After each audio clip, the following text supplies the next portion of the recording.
signal now for when I'm needed. But when that light hits the sky, it's not just a call. It's a warning to them.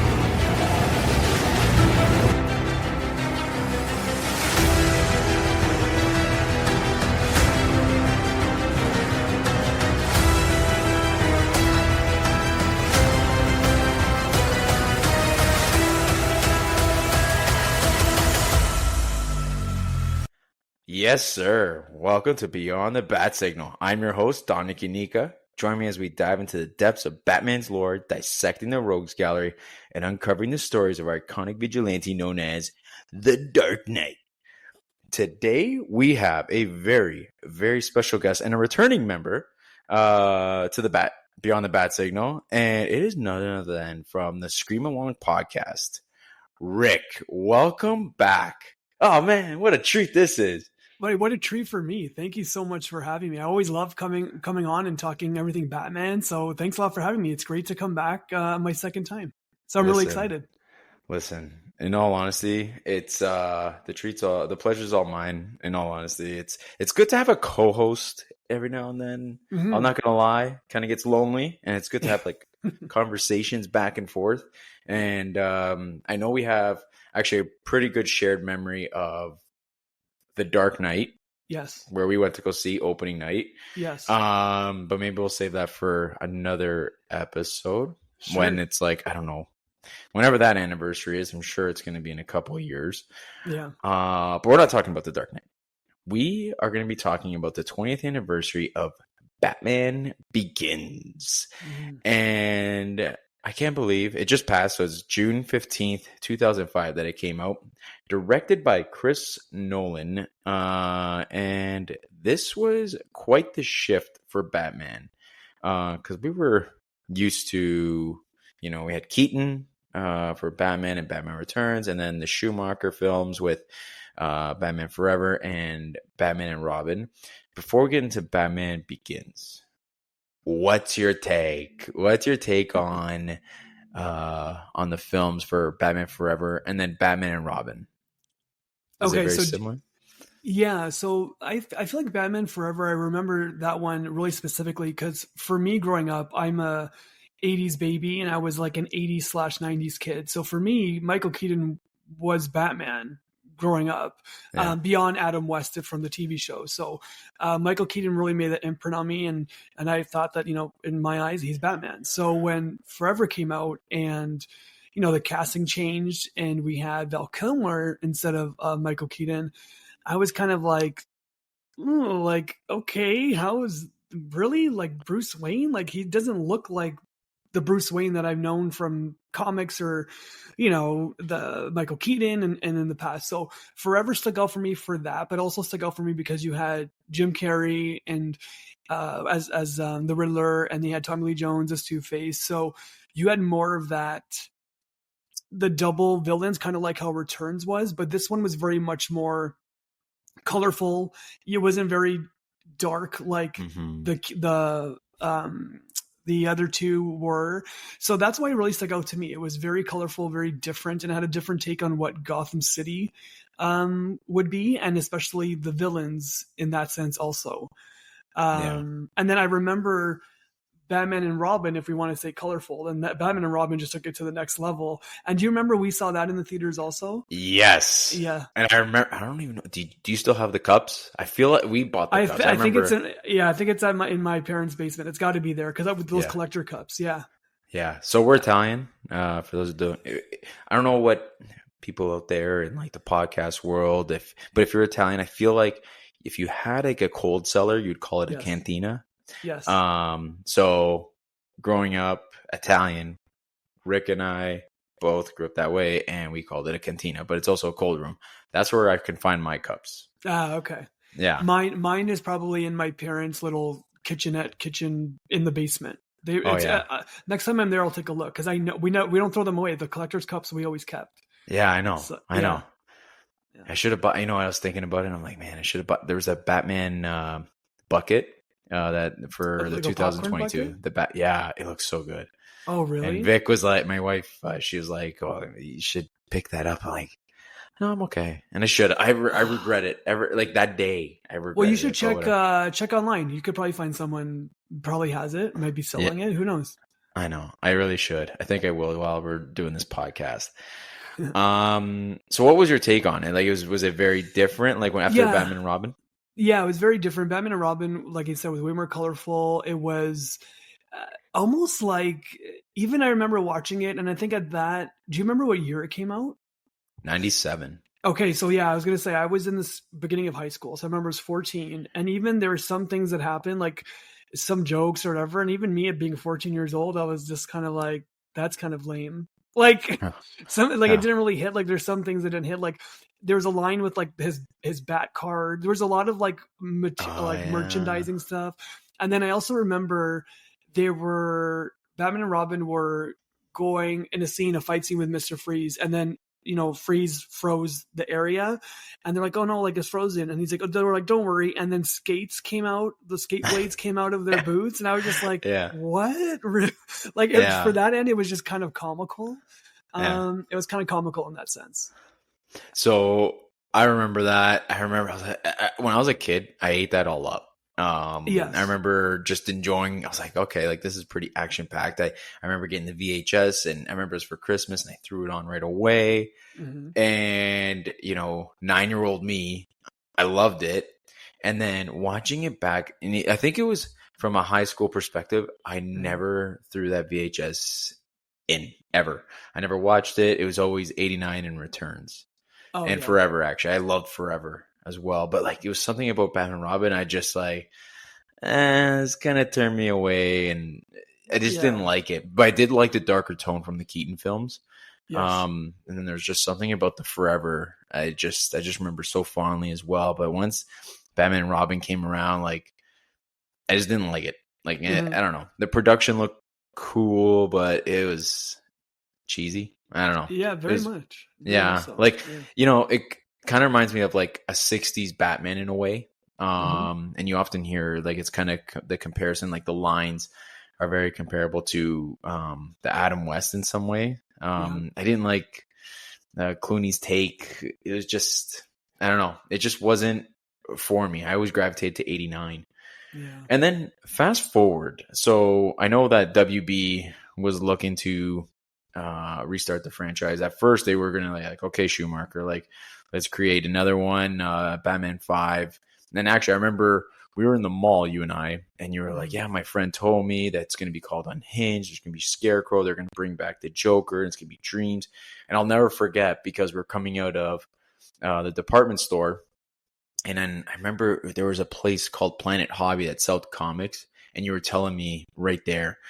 And we were at the bottom of the escalator. And anyway, and then all of a sudden, I started watching, like I followed a website, Batman on Film, where, they were talking about rumors that, the website never ever like stated anything that was like not factual. It was kind of like there was something there. And Chris Nolan was attached to the film, and then you're like, okay, like, and then I remember seeing like the first image of like the Tumbler or the Batmobile.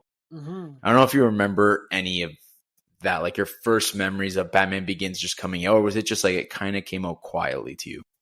To me, I feel like it kind of came out a little bit quietly. Yeah, I think what my biggest takeaway was, yeah, the Tumblr, because I was like, that's the Batmobile. I was like, okay. And then also the cowl, because the cowl looked yeah, different. yeah, In a good way. I liked how it looked, but it looked different. Those were my first two um, kind of visual elements that tied to the film before it even came out. yeah, yeah. I really did. I remember like even I just remember I saw the trailer. I didn't really know exactly when it was coming out. But I just remember, so here in Canada, we had a department store called Zellers. I almost compare it to R.I.P. Target in the States. Yeah, I know, RIP, Yeah. didn't Yeah. last. And I remember just seeing the tone. I was like, oh, this is like very, you could tell it's an origin story. But Yeah. when I was growing up, I thought, I'm like, oh, this is going to be a prequel to the original Batman '89. Mm. Do you remember any of that or no? You were I, just I don't remember that, but I remember it was gonna retell the story, like because it was yeah, gonna be an origins film. And yeah, for me, I remember thinking, oh well, that's really cool. We're gonna get to go back and discover how he actually became Batman, and all that stuff that kind of leads up to it. So yeah, yeah, I remember that, and I remember the poster being darker. Like it wasn't like black. How am I going to put this? It wasn't like black, white, or tones of blue that no, most of them were. It was like black with what yellow, orangey, like yes, the bat, and the bats were kind of all flying around and stuff. Like I think, but yeah, I remember just like visually it looked so much more appealing, and I yeah. remember even from the poster on its own, I was like, oh, you can tell it's going to be darker. So I liked that, knowing that. Yeah, you can really tell. I'm just searching right now, and I feel like it was. I'm looking at it right now, and I can't tell if it was the one where Batman's coming down. It almost looks like he was coming down from the staircase, and like there's all these bats coming down as Hmm. well, or if it's just where Batman's standing. It kind of looks like he's looking to the side, and you see a bunch of bats. I can't Yes, remember which that's was the the first. I don't remember which one's the first, but that's the one that I remember in my head. The one where he's Yeah. standing Oh, okay. and kind of looking Yeah. off So, to the side. And then like his body kind of the image kind of looks like his body is made up of the bats after, like the bats are coming out of him in a yeah. way. Yeah. Um. So then all of a sudden, so you kind of get that idea that there's like this tone, and you're like, okay, like I don't know what we're gonna get, and you just know the tone and the trailer, and we see a brand new Bruce Wayne, which is Christian Bale, a young Christian Bale, who one I thought that he had the look of Bruce Wayne, and I mean physically, and just like great coiffed, great head of hair, Mhm. and I don't know. It was just you even see like the scenes, like it was very. It just felt so like a huge contrast to what Batman and Robin was like, and the big thing back then was the bat nipples on Oh Batman and right. Robin, and you could tell that they totally went completely away from all that. Which I mean, now I look back at Batman and Robin and Batman Forever, and I'm like, okay, like whatever. It is what it is. It was part of its time. Cool looking suits. But I love that Batman Begins, the cowl, the suit, and so going into the theater, like, did you go and watch it in theater? I want to say yes, but I honestly don't recall watching my experience watching Begins. Um, I want to say I watched it. It was an opening weekend that I remember. And I think I vividly remember afterwards when it was on DVD or Blu-ray. That's when I remember watching it more so. Mm-hmm. But yeah, we watched it in the theater. Um, and let me tell you, you can tell like the people that were there to watch it were there to be like, okay, like let's see, Yeah. give it to us. We're ready for this new reincarnation of Batman. We're ready to kind of dive back in and see this like darker tone of Batman and what Christopher Nolan was going to do with it. But to your point, I think just the casting was so well done. Mm-hmm. He was Bruce Wayne. Christian Bale was Bruce Wayne. So well done. And what's really great about Begins is even because I watched it back to prep for the podcast, and even just like the small little details of him when he was Bruce Wayne as an adult, he's not. I'm sure we'll dive into it after, but he's not like he doesn't go away yet. He's kind of still young. He's kind of just within the manor. He's got Alfred. Even the way like they style his hair, it's more like Yes. unkept. Like it's unkept a little bit. Like he makes it look a little bit younger. But then as the film progresses, he's got more of like the slicked back hair. What he's wearing is different. So you can tell like he's getting older. He's more Bruce Wayne. He's owning the identity. He's owning the family name. But I thought it was just like really well done. But the experience of watching it in the theater was just people were ready for something new, and you could feel that excitement. Yeah, I think everyone was. I mean, being a Batman fan, and I remember going into the theater. I'll never forget because to this day, and I'm like, this never happened. But our friend Phil, I remember leaving work, and I was meeting up with some of the guys, and Phil was there, and I remember watching it from beginning to end. I can tell you all the scenes. I can remember the fan reactions. Mhm. And years later, he'll be like, "Oh yeah, you fell asleep during Batman." I'm like, "No, that was during a different movie, but it was never during that." And it was There's no way actually, you would fall asleep. yeah, no No. chance. No. And I like it was like the smallest details I can remember watching that film. And the one, so I remember the crowd was mixed of like an older generation and like a younger generation. And the one thing that stuck to my mind, because I'm like, I feel like my dad would laugh at this little dad joke. Mhm. It was when Batman gets down and Jim Gordon's like, "Okay, I got my car," and then Batman's like, "I got mine," and he just pulls up and into the tumbler, and Gordon goes, "I gotta get me one of those," and the older man behind me is just howling at that, and I'm like, "Okay, that was good, but not that funny." But and there's little jokes like that, and I actually appreciated the subtle bits of humor that Nolan inputs throughout he just sprinkles it throughout the film. And it's like very much a serious tone, but he does make it light at certain areas. Yes. Like even where Bruce is just like passed out, he wakes up and he's just like, you're going to a party, get some hits, people are passing around weaponized hallucinogens, little subtle like jokes there. I love it. Like it was just so funny. But I remember going into the theater, leaving there, and I was just blown away by what I just watched. I was like, that was an origin story. I remember even like it left a lasting impression where that ending, I love the way that the Joker card flipped. Yeah. And it still doesn't get old. It doesn't get old. And I know we're going to touch upon that later on. But I just wanted to share like our theater experience. And I remember my brother got the DVD and I watched it non-stop, and it was so good. Like even just like the little interactive DVD, because it feels like you're on the train, and I remember watching that constantly because it was so well done.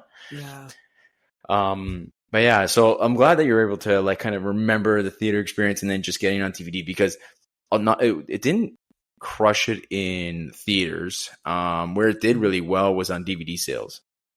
And that prompted also, like, based on after the reaction of the first film, they're like, well, okay, we're going to be doing the Dark Knight, and we all know how the Dark Knight did, and it just literally knocked everybody's socks off. But it really caught the attention. But it was because of Begins, right? People were captivated by just what they just saw, and they're like, we need more of this. Like, this is the exact tone that they needed. It was something different, but it was still very true to the comics but also implementing that sense of realism that I thought that Nolan did a really good job of implementing. And then there was a writer, David Goyer, he has his finger on the pulse when it comes to a lot of these comic book films. I know he did the Blade trilogy, and I think he was just wrapping out the Blade trilogy when he started doing Begins. And he's an excellent writer. He knows exactly what's going on in the comics, and to kind of have those two mix was excellent. Now with Chris Nolan, you're a big fan of him. And I remember you directing me to a film. What was it? Where there was quite a few. I know. Was it Inception? No, Inception for sure. But it was even before that, where Bale lost all this weight. What was it? Insomnia? No, not Insomnia. Yeah, something Machinist? like Machinist, I think it is. He lost so much weight for that role, but he played. Yeah, I remember that movie was really messed up. Yeah. And but in a good way, obviously. Yeah, in such a good way. And like, so I know you're a big fan of Nolan.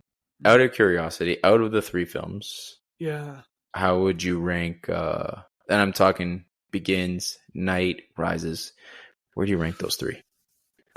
Like a ranking for the three? Yeah, even though it's the Batman Begins podcast, but I'm like, it's a hard question if you think about it. Like, it's hard. Yeah, it is hard. I would say I really like watching it back now. Like, I really enjoyed Begins, but I will say The Dark Knight first, because I feel like it really sprungboard off of the coattails of Begins, and then it took Yeah. it just to that next level for a sequel. Yeah. And obviously, with Heath Ledger, and the Joker was such an incredible character. And then obviously with the second one, you get more Batman time on screen. With Begins, you're setting up the origin story. And the one thing I clocked when watching it is I think we're over like 40 minutes into the film before he actually is Batman. Because they're building to everything, right? So, which is phenomenal. But at the same time, I feel like The Dark Knight for me would be first, because you have so much more of that Batman on film that you can really kind of sink your teeth into. So I would say Dark Knight, then I would say Batman Begins, then I would say Dark Knight Rises. Yeah. All good films too. Amazing. And I watch it back all the time and I'm like, maybe Begins is like, I don't know. It's almost like a 1A, 1B. But then when I look at Christian Bale, and I feel like people knock on him when looking back, but I'm like I look at it and I'm like, this was the right choice for Batman. 100% And it was. what was, how do you feel about him? Like in terms of just like where he sits on your Batman list, or like, is he one of the top? Oh, 100%. He's second to Keaton for me. Yeah. It's Keaton, then Christian Bale. Like they're Batmans for like, those are those top Batmans for me. And then I would say even like Kilmore, and then maybe even Pattinson before Clooney comes into the picture. Oh yeah. But yeah, no, for me, I felt for a casting standpoint, it was the right choice. He was able to do Bruce Wayne and Batman. Obviously the voice is a little bit different. I think that's kind of where some of the Batman voice was really kind of critiqued in that way, because that's when you really heard that like dark, menacing raspiness of Batman. But I think it added to the lure of Batman, and really, people not being able to recognize, you're not gonna have a normal voice with Bruce Wayne. You're in this alter ego, right? But yeah, for me, Christian Bale's the top two. He's right after. Yeah. He's right after. I always have a hard time, and right now I'm like, because I do like Keaton and I like Pattinson, but I think right now watching back, and I'm like, I don't know if this is just pure bias because I just watched it, but like, I think I like the way Bale was just, he was the right choice in my mind. And, the way he portrayed, and like, he took being Bruce Wayne very seriously. Like, you look at his physique, you look at the voice, you look at how, I don't know. And I just thought he brought it. And like, he was surrounded by a very good supporting cast. And especially in that first film with Batman Begins, I mean, you got Academy Award winners with Michael Caine, Gary Oldman, Morgan Freeman, Liam Neeson, and then you have Cillian Murphy, who just won an Oscar last year, and Katie Holmes. What was like, what was your take on all of them? Like, it almost seems like there's not one bad actor or actress that was in that film. No. And it's funny because I was thinking that too when I watched it the other day. I was like, wow, I forgot Cillian Murphy was even in Begins. Like, I remember he was Scarecrow, but at the same time, I don't know why, but I don't know if I just forgot. But I was like, oh, wow, Cillian Murphy. And, from all of them, from a standpoint, from all the actors, especially like supporting cast, they play such a huge role because they have to really be able to tell the story and show how Bruce Wayne is challenging his challenges with Bruce Wayne, but also how he's becoming Batman. So you have the two different spectrums, right? And they're really retelling that story. So from that standpoint, from the supporting actors in that cast, absolutely stacked. And what an incredible job. And I think even Katie Holmes as Rachel Dawes, I think she did such a fantastic job. She even had almost like, obviously this is me being a millennial, I know her from like WB and Dawson's Creek and, that's the teen stuff, but she brought an innocence to Rachel, in a sense, like, I know she's a lawyer and an attorney, but even being able to tell the story of like the childhood and her growing up with Bruce Wayne, I thought the casting was really well done because you can see her as like the innocent, like the little girl, Bruce is growing up. She's they detached. She's, he's back in Gotham and then they reconnect, whatever it is. But they're talking on one side of that of her growing up and being Rachel, and then the other side of her being that lawyer. So I thought she was really perfect casting. I thought it was really well done. That's one thing that, it's a lot of then and now, then in like a lot of flashbacks, but brings it. That film does such a good job of there's a lot of threads that just went full circle. You know, like it's not who I am underneath. It's what I do that defines you. And then you kind of hear that theme throughout. Even Finders Keepers, like something so subtle, but like nice touch, right? Like from kids, and it seems like she still kept that. It looks like an arrow. Yeah. Right? What is it? Like a leaf? Like a rock arrow, or like a rock, like some rock shaped arrow thing. Yeah. Yeah. And, you know, and then she brings it to his 30th birthday. And I don't know. And then you even have always mind your surroundings. Like, and it's just kind of implemented through it. And I love how Nolan just kind of brings everything just full circle with that film. And then in the direction. So going back to, let's talk about that for a bit. Because we get the Wayne murders. And I like how they kind of like normally, like it's the Wayne murders. Bruce goes to see the Mask of Zorro with his parents and then pass away. But this time it's, you know, Bruce falls down and he goes into what was a cave, and then all these bats fly. Thomas Wayne, his father, comes out, gets him, asks him, "Why do we fall?" So we can learn to pick ourselves up. Great line. And then, but he's obviously having some sort of anxiety and like post-traumatic stress, where they're going to the opera, and the good father that Thomas Wayne is, he's noticing that Bruce is struggling. Yeah. And, you know, instead of having it where it's like the Mask of Zorro, they're at an opera, and you know, you could tell that there's just like flashes, and it's stressing Bruce out. And so Thomas is like, well, you know what? Let's just get out of here. You know, a little opera, you know, it can go. What was the line? A long way? Something like a little opera can go a long way. Like he's had it, like he's done. Like he's like, I'm good to go. Yeah. So he kind of takes the blame. Yeah. And then the death of the Waynes happens. And then the last words to Thomas said to Bruce was, "Don't be afraid." And another theme that you see throughout the film of fear. Yeah. But I love how like they kind of capture the pain that Bruce feels, and how like that funeral scene where Bruce is kind of in Wayne Manor with Alfred, and he's just like, Alfred's like a warm blanket, you know, he's so comforting. Yeah. Especially in that film, like in that scene alone, Michael Caine does a really good job of kind of just taking that, and just rather than being cold hearted, he's just warm. He just kind of embraces Bruce and just saying like, you know, he misses them, and Michael Caine's just like, "So do I, Master Bruce. So do I." Yeah. Oh, God, it makes me want to cry right now. Yeah. Yeah.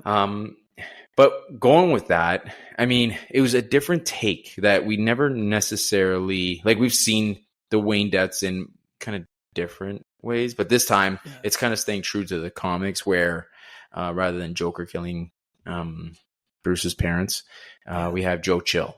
Now, do you have a preference as to who kills Bruce's parents? Or no, you know what? Before it begins, I would have said, well, obviously, but I would have said yes. But the way that they told the story and the reason why it was Joe Chill, and you know, it leads up to like the crime in Gotham and all this stuff that of then connecting to Bruce becoming Batman.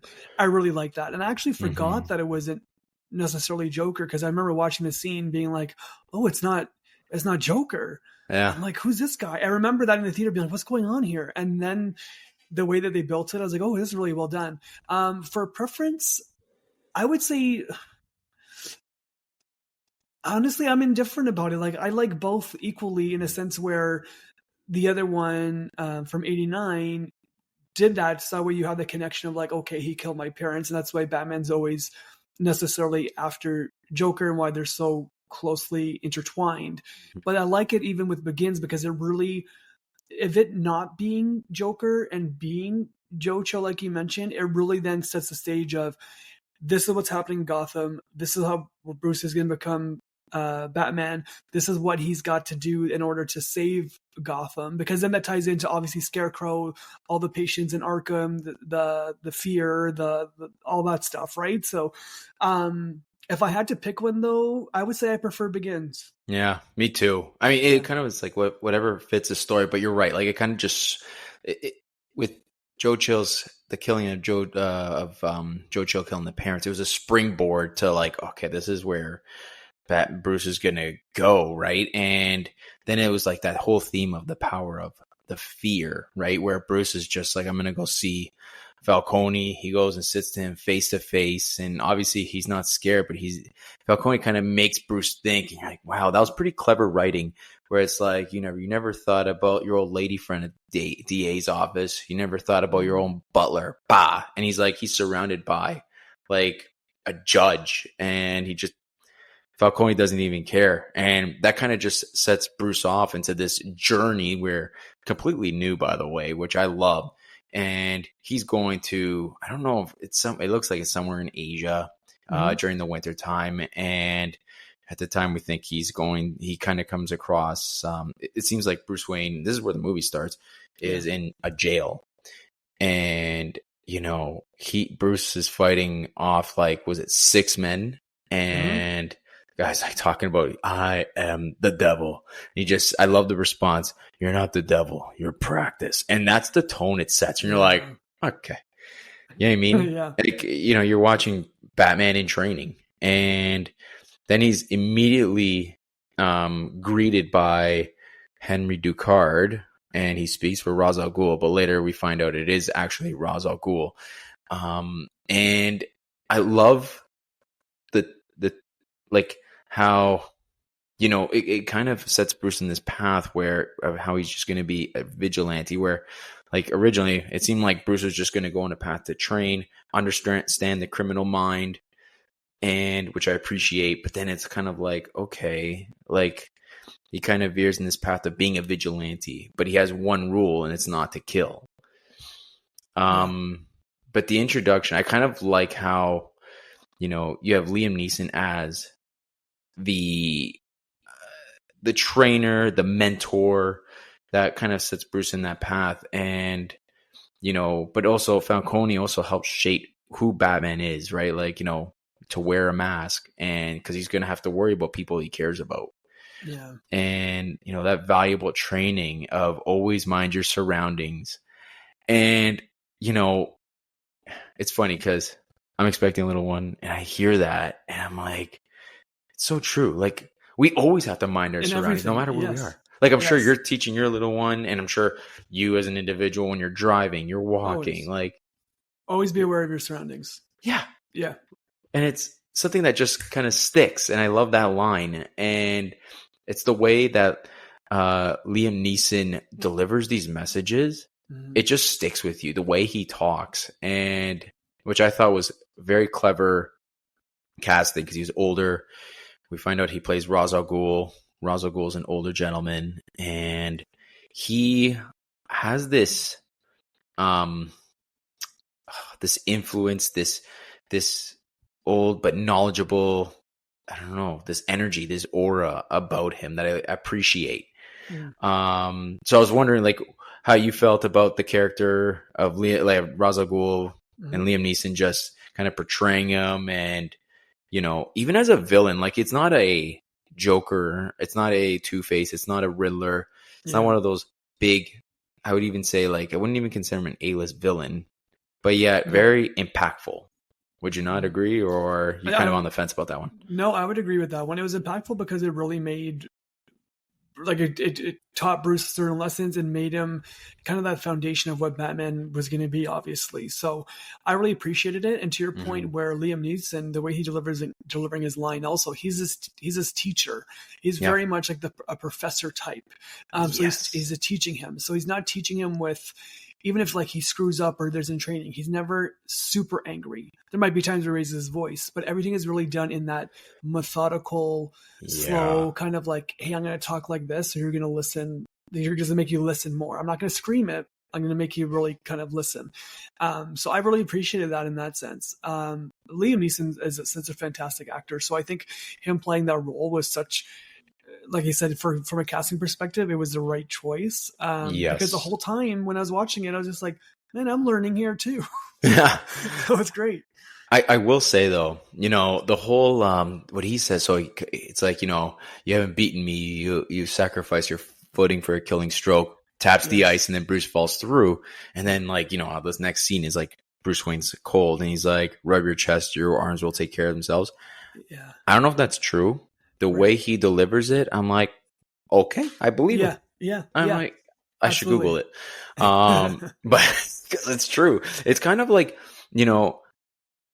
this sounds so bad, but like when an English person says stuff, and I just feel like when someone with an English accent talks, I'm like, wow, you're so intelligent.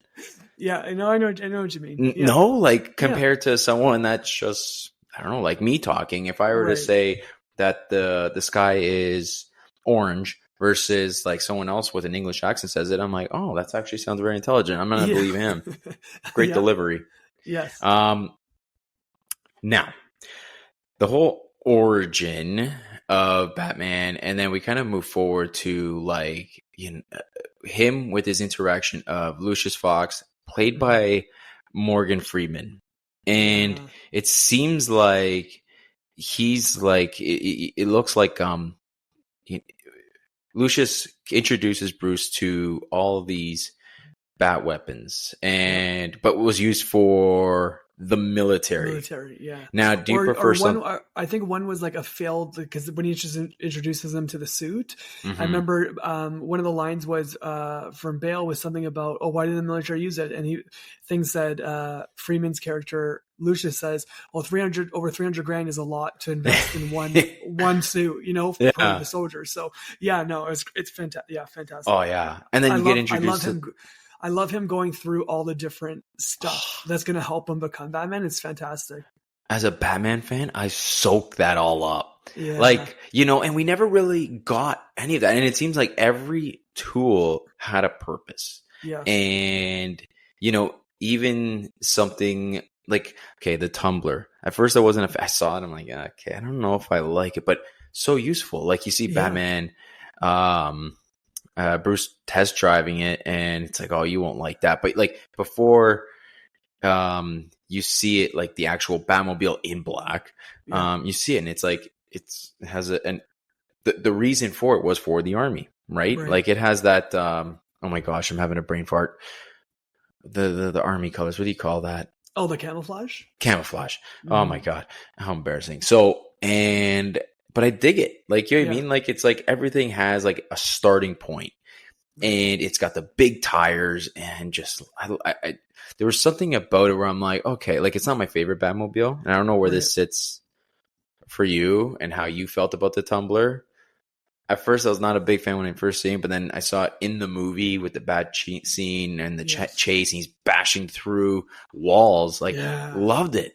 Yeah, and even when he's like, one of the cop chases where he's like he's jumping from like parking garages or like building roofs. Do you remember that? And he's that's jumping on rooftops. Yeah. So I mean, on that standpoint, like I loved it because it served the purpose of what he needed it to be. It wasn't just like a fast car with like cool gadgets. It was, but it wasn't. It was different from all the different Batmobiles that we saw before. I loved it because that's the origin story of the Batmobile also.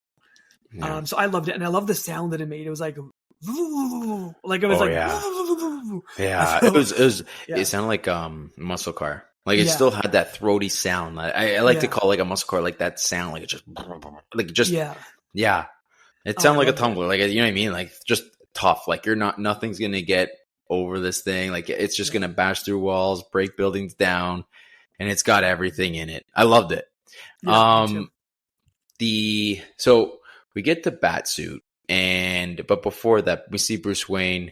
He's kind of has like his first little night watch, and he goes and becomes like, it's almost like he goes up to Gordon. He wears a mask, and he has like a stapler to his gun, which I thought was a nice little moment. And in your opinion, the relationship between Batman and Alfred, where does that lie in terms of I guess not necessarily your favorites list, but like, was it something that it gelled well with you? And like, as a viewer, as a Batman fan, you're like, okay, like this is something I buy into. Yeah, 100%. Never questioned it. I'm like, there's Alfred. And the second we saw, did I say Alfred or did I say Gordon? You said Alfred, but do you mean Gordon? Oh yeah, I totally mean Gordon. I keep on mixing them. I don't know why. Yeah, No, Gordon, right. Jim Gordon. No, I bought it right away. I think Gary Oldman as Gordon was awesome. Especially he's younger on the force, like he's not commissioner yet, right? So you can kind of see where he starts off on the force and how the relationship with Batman is. Even younger, I would say, even him as a kid. Remember, he was the cop that put the jacket around Bruce to make him feel comforted the night that his parents died at the station. Yeah. And that's something, to your point, where like little sprinkles that Nolan does, he sprinkles that throughout the three. Like that's on the third. Yeah. That's the third film, and Rises. He mentions that to Gordon to kind of finally say, okay, like, you know what I mean? Like, he's going to get the bomb, he's going to give it leave Gotham with the bomb, and we all thought, okay, Batman's going to sacrifice himself for all the civilians of Gotham, and he said, you know, it's as comforting as putting around a jacket around a young boy, and then he gets up on the Batwing, but it wasn't the Batwing, it was his like the flying thing, and then he's like, Bruce Wayne. Yeah. I remember I was like, oh man. So anyways, no, I thought the relationship was awesome. I never questioned it for a second. I'm like, yeah, this is Gordon, this is Bruce, and this is Batman. Loved it. Like never second guessed it. And it's cool because it's like, Gordon's got like a close partner and then all of a sudden, like, and he's kind of like a prick. So, and his name's Flask, and, he disguised like just he's taking falafels from people. Yeah. Like the audacity of him. Yeah. What a prick. Yeah. And we got then actually, speaking of Flask. So like, well, actually, let me finish this thought. So the relationship between Gordon, Batman, I thought was established early on. I loved it. And I love that it's just like one, and then it's like, no, now we're two. And it kind of just sets the tone. And there's like this trust that's like slowly built up. And,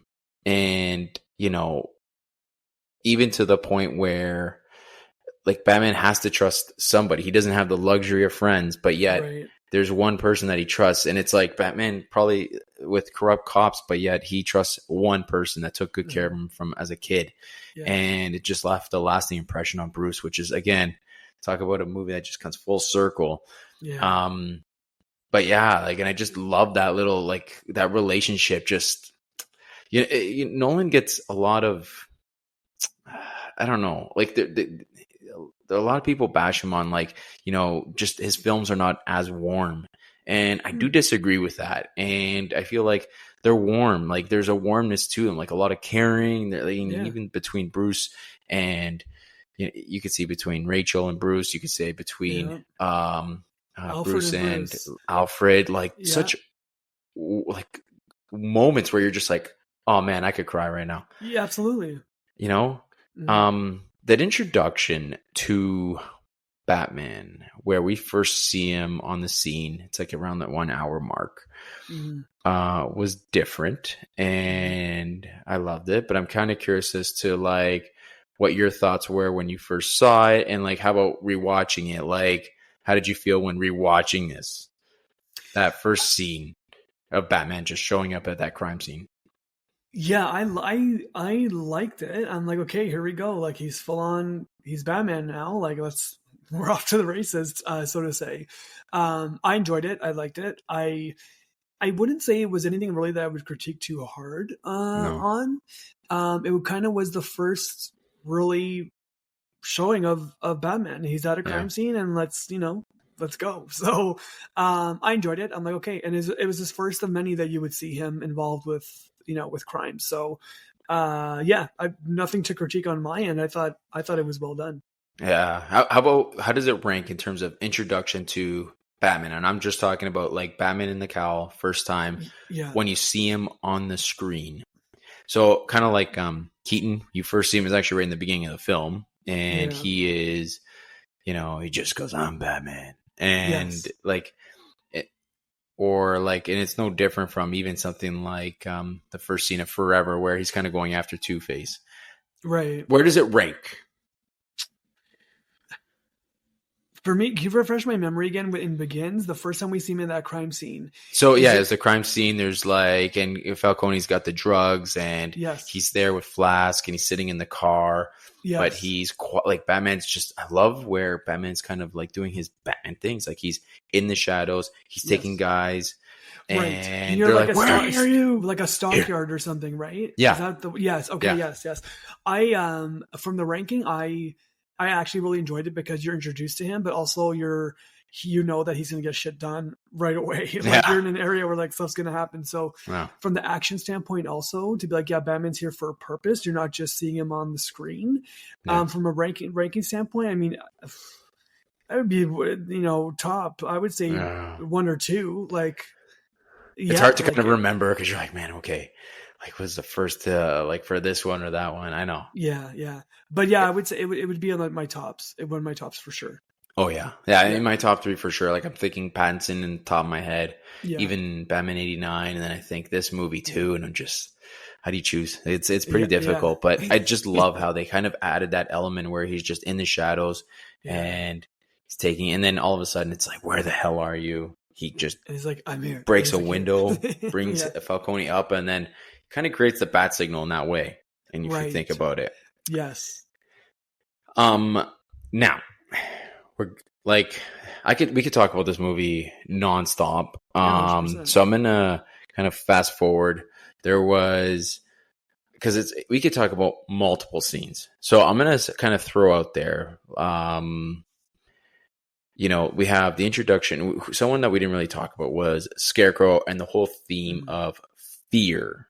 Yeah. Now, you come from a Scream Along podcast. This Yeah. had, in my opinion, not necessarily a horror feel, but there's something captivating when it has like fear in the psychological aspect. And I feel like that's something that you would gravitate to. Because I know you love thrillers and horror films. And is that kind of... Yeah, to be honest with you, when I Connect with you. rewatched it, I was kind of like, I forgot how much they played on that. Yeah.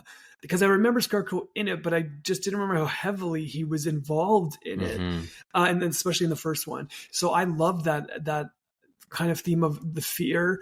Why it was important for him to be there as a character, as one of the villains, because that's really setting up Batman to be able to help the residents of Gotham City, and really to make sure that fear isn't spreading like they wanted to throughout Gotham. So I would say I really enjoyed that aspect of it, because it wasn't just a villain that was there just to kind of, get Batman, how so many were before in the past. Maybe that was part of it, sure, but like they had a more overall picture of what they wanted to do. It wasn't just about Batman. They wanted to rain terror on the city. He wanted to spread that fear of Scarecrow, and Batman along with it. Okay, that's part of it, sure, but it wasn't their number one reason for being that villain. So I enjoyed it. I enjoyed that a lot. Yeah. I thought it was different because, like, you hear not reports, but you read stories even from recently within the last couple of years about how Nolan was thinking about not putting a mask on Scarecrow, and you're like, what? It's criminal. And David Goyer, the writer, was like, no, you have to put a mask on Scarecrow. Like, he has to have one. You needed that mask. And it was kind of cool because, like, there's like little things where he's kind of scaring people. He has like those worms coming out of his face. Yes. And I guess it's voice. Because the hallucinogen or whatever was in the air, people see him in that whatever's scared to them, right, is what they see in the mask. Right? Yeah. Because they had different variations of that mask when people are hallucinating. Yeah. And like you said, one of them is the worms that are coming out. I think Rachel Dawes, when she sees them, she sees like the worms or the insects, right? Yeah. And she's just... mask. Yeah. So, I mean, there was that element of fear, and like the way it was like, to bring Gotham down through terror and just like break itself apart and just like burn it. Yeah. Which I loved how they had to have the influence of Jonathan Crane working with Ra's al Ghul, right? Like, and like really it was just the pawn was really Falcone. Yeah. So I kind of really enjoyed that. Yeah. I love how Scarecrow has been like he was used and then kind of just Right. sprinkled in the next two films. Yes. But that element of fear and that psychological aspect, I can't get enough about that. Just diving deep into like, PTSD, depression, a lot of that stuff. And it makes me sound sick, but I'm not. It's just like understanding the mind and The mind. yeah. And like how that works and like people's fears kind of come out, but like how Bruce Wayne kind of faces it by becoming fear himself. Right? It's like, well, why do you want to be bats? Why bats? And it's like, because bats frighten me. Now enemies will share my dread. And like, it's like, great line. Yeah. But that's the theme that kind of is carried throughout. And Batman, another theme was, why do we fall? Is so we can learn to pick ourselves up. And there's multiple things that fall. Like in Batman, his first encounter with Scarecrow, he's got, what is it? The gas goes right into his face, that fear toxin. And all of a sudden he's like seeing bats and then you need to lighten up and he just lights him on fire. And you're like, holy smokes. Yeah. And it's another fear that he has to face. He falls and he has to learn how to get himself up. Right. Right. I'm going to shoot some questions to you because I want to be respectful of your time. And I still feel like this is going to go, I'm going to try to be very mindful and try to keep it under an hour. Oh, no, that's cool. So, okay. Let's shoot some questions here. Did this film change the way that you saw the character of Batman? Yes, it added that new layer, new dimension of Batman that I didn't see before growing up. So it did in that sense, but in a positive way. It didn't change it at me of seeing Batman, like negatively, but in a positive way. It did. It just added that new layer. Yeah. And for me, when watching that, I was like, okay, like there was no question. Like watching it, I'm like, believable. Bale is Batman. Bale is Bruce Wayne, and he's Batman. Yeah. Yeah. If you had to sum up Batman Begins in one word, what would it be? Oh, I'm smiling because I'm like, that's hard. Oh, in one word. Yeah. It's almost like one sentence.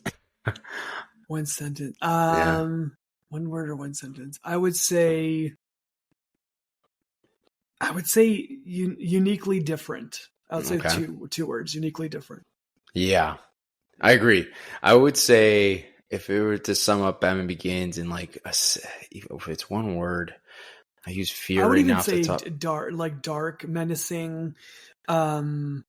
There's a couple words that come to mind because the one thing that I do like about Begins that is very different from when we go to Dark Knight and Dark Knight Rises is the city itself. Yeah. The city was very dark, brooding. It felt like it was ripped out of like the comics. Yeah, in a sense. It was grungy. Grungy, yeah. Yeah. And then when we get to Dark Knight and Rises, it's very much just like I know a lot of it was shot in Chicago, so it just looks like a big metropolitan city. Yeah. There's nothing about it that really screams Gotham to me. But Begins I loved because it just looked grungy and dark, and that was Gotham for me. Yeah. I appreciate how they captured Gotham in that movie. Out of all the three films, I think Begins did it best. Agreed. Okay. So, do you think that this film holds up 20 years after 20 years later? 100% it does, because I watched it again this week and I was just like, oof, I forgot how good it was. Because I don't think it gets enough love. It's hard, especially with an origin story, because it's resetting the tone and telling a new tale. And I think with any franchise, if you have a sequel, a sequel or like a trilogy in a sense, the first film I feel never gets enough love because it's setting the stage. It's really setting the building blocks, and then people always remember the second and third that come after because they usually are bigger than the first. So yeah, for me, I really appreciated it, and I watched it being like, man, this is so good. Yeah, I know, and I agree. Like it's. You look back and my Vic will be like, "You're watching this again?" And I don't know if you ever get that from your wife, but like, it's like, yeah, or I'm like, of course. And she's like, like, why not throw a different film on? And I'm like, I don't know, like, I like it, it's good. I don't know, but I have to watch like especially with the Nolan films. Yeah, I have to sit and watch it. So like, and she'll come and sit like and hang out, and like she has no problem with it, but she just rather choose something different. But I'm like, oh God, come on. I'm in a Batman mood. This is what I want to throw on. And yes. And I know every Batman film or Batman fan understands this. Yeah. but like it's not even that. It's comfort, yes, but they're so good. Yeah. The storytelling is amazing. Oh yeah. And then okay, I have a memory to share with you, but after you answer this question. So Okay. Hans Zimmer and James Newton did the score for this film. Mhm. What do you make of it? So, are you a fan? Did you like it? Were you like, oh, okay, like I prefer like the old ones better? No, I liked it because I think the score really told the different stages of the story within the film. Yeah. Him becoming Bruce Wayne, him becoming not becoming Bruce Wayne, but him being Bruce Wayne, then becoming Batman, and then fighting crime as Batman. And then near the end, even the score of like when Gordon gives him the card, like, that there's someone else you have to look after. He's going through all of his listings of what he's been charged for, and then he left the calling card. Even that alone, it's more powerful because it's really building up to these different levels.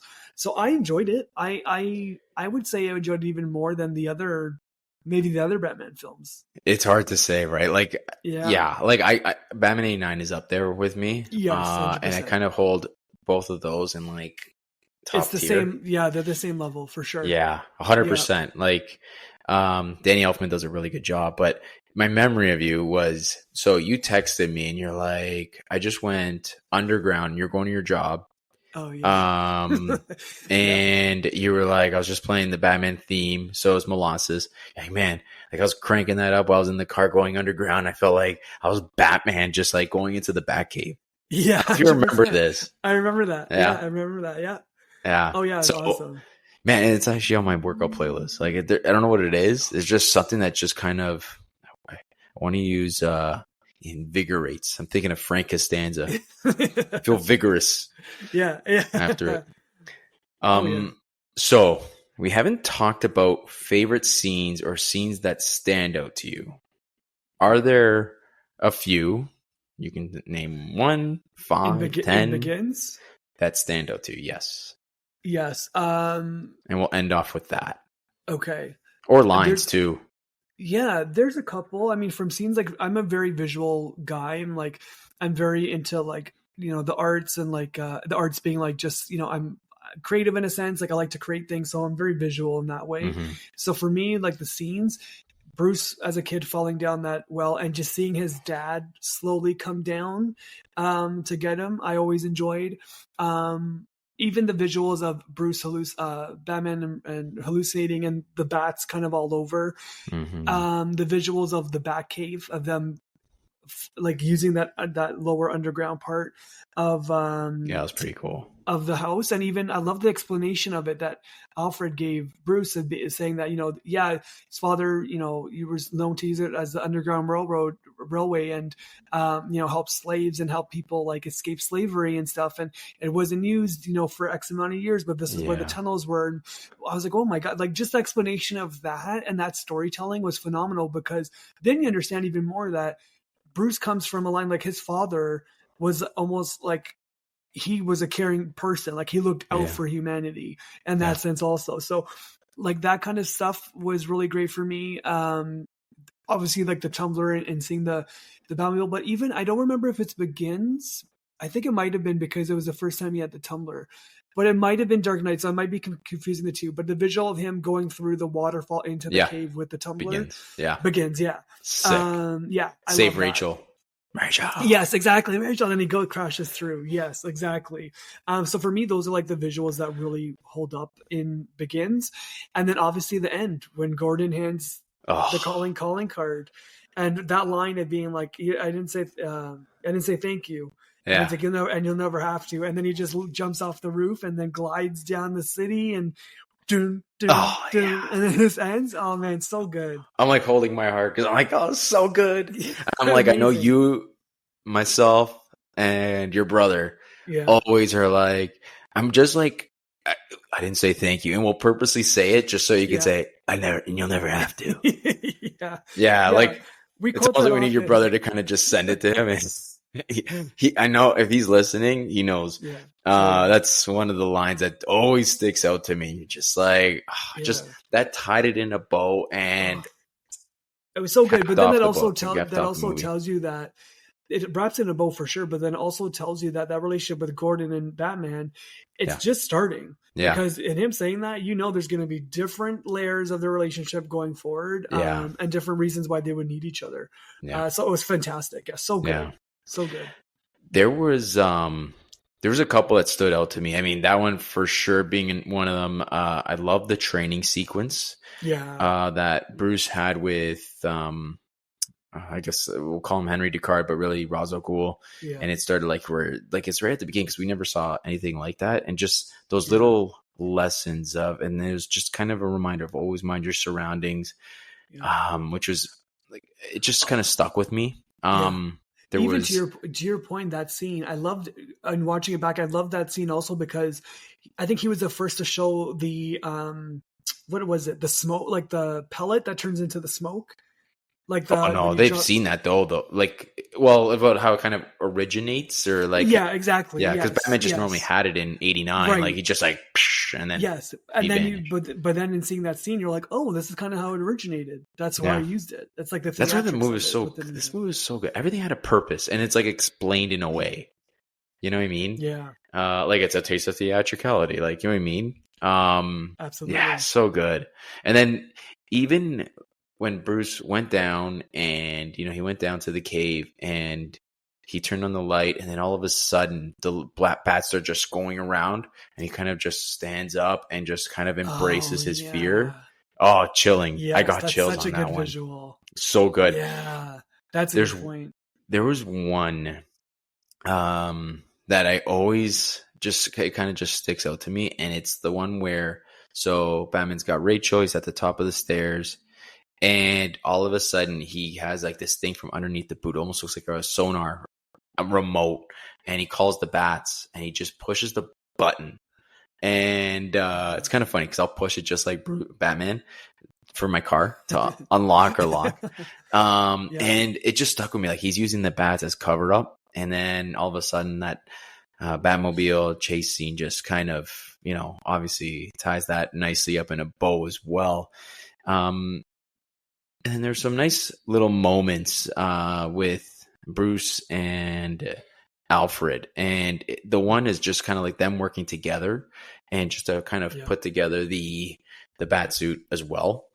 But those were some of my favorite scenes. I'm trying to think of another one, like, because every single scene is actually fantastic. Like you got the intro to Batman again, a lot of fun. That really sticks out, and I'm sure it's very popular amongst fans. And then there's others where, like, even Batman getting lit up by Scarecrow, or like, one thing that was kind of cool to see a different perspective was the Nightmare Batman, where he's got like this black those red blood eyes coming out of his mouth or something like that. Yeah. I forget what they call it. Yeah. And it's takes your own medicine, doctor. I was thinking about where he was. Yes. Sorry, I was thinking about originally where the hallucinogen, like the hallucinogens are through Gotham, and some people are looking up at him, and he's like gliding in the air, but you see him as like the big bat with like the red eyes. But your point, there was him with like the black kind of like coming out of his mouth and stuff, and he's got like this weird kind of monster, like the cowl and everything is like one big face, like it's like a big monster almost. That looked crazy. It was wild. Yeah, that was awesome. Yeah, but man, there's so many good scenes with this film, and and the good lines, like it all kind of just sticks. And you look at this movie, like, 20 years later, and you can look at it, and nothing's changed. Like it's just you look at it so like maybe from a different eye, and like you actually appreciate it more. You're still picking things up. Like actually, the other day, I noticed I had to pause it, and there was the antidote. But it said Master Wayne, Masta, and I was like, oh, isn't it Master Wayne? But like subtle details. I don't know, something small. But that's interesting. Yeah. Is there anything that probably we did not discuss that you're like that you wanted to point out, or no? Because I feel like we did a pretty good job, but I might be missing something. Yeah. I mean, from an overview of the film, I mean, if we go in and dissect this film, I mean, we'll be here for hours because the film is like over 2 hours, right? But I mean, like from the overview in terms of like the general theme of it, based on the fear with Scarecrow. Falcone is really the fall guy with like, you see how bad like the crime is in Gotham. We spoke about Gotham City in a sense of like visually how it looked, which I really loved in Begins. And we spoke about Batman, him as Bruce Wayne as a kid, as a young adult. What I really liked is the one scene where he wants to take vengeance into his own hands as Bruce Wayne, and he brings the gun to the hearing, and he was going to shoot the guy coming out of his hearing, but then the girl, whoever Falcone hired, part of the mob, came and says, "Hey, Falcone says hi," and shoots him. Yeah. Like for me, like that visual alone in that scene, I was like, wow, because you really see how much it's weighing on Bruce of thinking that, like it was possibly his fault as a kid, of thinking it was his fault that his parents, died. But, obviously Alfred's like, no, it's not your fault. It was his fault. But him wanting to take justice in his own hands, but he was so mentally thinking of revenge. Because I know him and Rachel have that talk about, she's all about justice. And he's like, no, I'm revenge. They're the same. And she's like, no, justice is, I remember she says, but justice isn't like, it's not an eye for an eye. It's like justice is you upheld your dignity in a sense. Yeah. Anyways, but that scene of him like almost going to shoot him, and then Falcone's fall girl comes and shoots him instead, and like then everything happens, and I think that kind of like triggers it in a sense for him. But anyways, that was one thing that I think we was good to kind of highlight. Otherwise, no, I think we touched upon a lot of good stuff within the film. Well, yeah, we definitely did. I mean, this film, the whole trilogy really like is phenomenal, and it really sets the tone even just for superhero films alone to kind of, it was something that Marvel looked to Batman Begins, and they just like, that's the template that we should be looking at right there. Right. Yeah. I mean, Iron Man comes to mind, where it's like, let's look at this template, and this is how we do an origin story. Yeah. And it had that right tone, and it was at the perfect time. And, it just, I feel like it was one of the most important films for superhero movies. For sure. To your point, if I can piggyback off that, the one thing that I will add to that, in watching it, because it's a Batman film, Batman films are so different in a sense where it's not heavy CGI. Like, no, not Christopher Nolan. Not Christopher Nolan. Yeah, exactly. We may have seen that in other ones like Batman versus Superman and whatever, but in watching this, I really appreciated it a lot more. The special effects that they did use, because it seemed so real. And I liked it because it wasn't heavy CGI. And that's what I liked about it. It seemed so much more realistic. Yeah, exactly. I agree. And especially with Nolan, like everything has to be as realistic as possible. And I love that. Like it just feels, because Batman's a grounded character, and like he kind of made that feel like, this is going to be a lot more grounded than what we're used to. It's not going to be not necessarily like too unrealistic. I mean, because really, like, but it just felt real and relatable. And I feel like a lot of us could just relate. We had trauma, like some of us experienced anxiety, and some of us experienced PTSD. Not like, in some ways that we can relate to, and that we have fears. Like I think growing up, some of us were scared of basements, right? But it's like something that we can all relate to in some way or some form, and we all have to face a fear. It's something that we're uncomfortable with, and it's a nice little message and something that we can all relate to. And why do we fall? Like that can apply to anything. Being mindful of your surroundings, like again, something that we can relate to. Such a good movie, man. Dude, I appreciate you coming on. A great combo, great hang. And why don't you tell the people of the internets where they can follow you along? So plug away. Yeah, no worries. First of all, I just want to say thanks so much for having me on again. Always love coming on, talking Batman. After the Scream movies, Batman movies are right up there for me with like my love of film. So always love hanging out with you and talking Batman. Whenever you need me to come on, I will gladly, you send an invite. I will always say yes and come on. So I always enjoy it. So thank you for having me. People can follow me if they want to, learn, follow along the podcast. It's Instagram is where we're mostly active. We do have a Twitter account, but on the top of my head, on Instagram, you can follow us at Scream Along Podcast, all one word. And if you Google Scream Along Podcast, all links will come up for our socials. You can listen to the podcast on Apple Podcasts and on Spotify. And we're in the 40s now. But with the new, the Scream 7 movie coming along, we'll have more episodes dropping. There's I Know What You Did Last Summer that's coming out next month, so we're going to be talking about that also. But yeah, that's where everyone can kind of find the podcast itself. And if you want to follow me on Twitter, you can follow me at The Slickest Rick. I'm not as active on Twitter nowadays. However, that's where you can follow my two accounts. Listen, I listen to your episodes all the time. You and Eric have such a good time discussing. It almost feels like, yes, you're discussing the movies, but then there's always like a little bit of good banter. And I'll even text you. I'm like, I'm dying at this part right now. I'm laughing. But the way you guys cover, especially the Scream movies, and it influenced my wife and I to go, like, it was through your discussions. We're like, okay, so my wife actually found something in a city close by, and it was like at an old vintage studio, but it was interactive. So we were watching the film, but it's almost like, the second that Sydney says something, it's don't go in there, but it's very interactive. Anyway, your podcast influenced one of our date nights. Okay. Whoa. Yeah. I'm not sure if I told you about this. I think I did, but the influence part, for sure. I honestly, I don't miss an episode. I love listening to your shows. Man. Well, definitely follow along with them. Well, thank you so much. I appreciate that. I mean, that's kind of our goal, is that you feel like you're just hanging out with two guys that are talking about like Scream and like other horror and like thriller movies. But we really wanted to make it seem like you're just kind of hanging out and you're part of the conversation and having fun while doing it. So I appreciate that. And the feeling's mutual, because I love, we're Batman fans, but for me, you really are my like purist. So when I listen to the episodes, I learn so much more, because you go down the Hush episode that was just recent, and like the graphic novels and stuff that I really wasn't too aware of, because for me Batman was more TV and movies. So I learned so much in listening to your podcast also. So the feeling's mutual, man. I love it.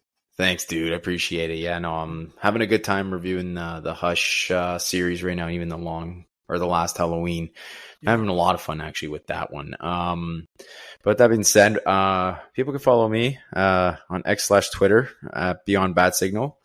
I've always been on me saying, should I get an Instagram account like for your podcast? But we'll see. I don't know. It's busy. And if you want to send me an email at beyondthebatsignal@gmail.com, shoot some questions away and rate and review the show, as it helps spread the word and go a long way to helping promote the show. But with that being said, my name is Dominic, co-host Rick. Thank you very much for joining us. And we are Beyond the Bat Signal, and we're signing off.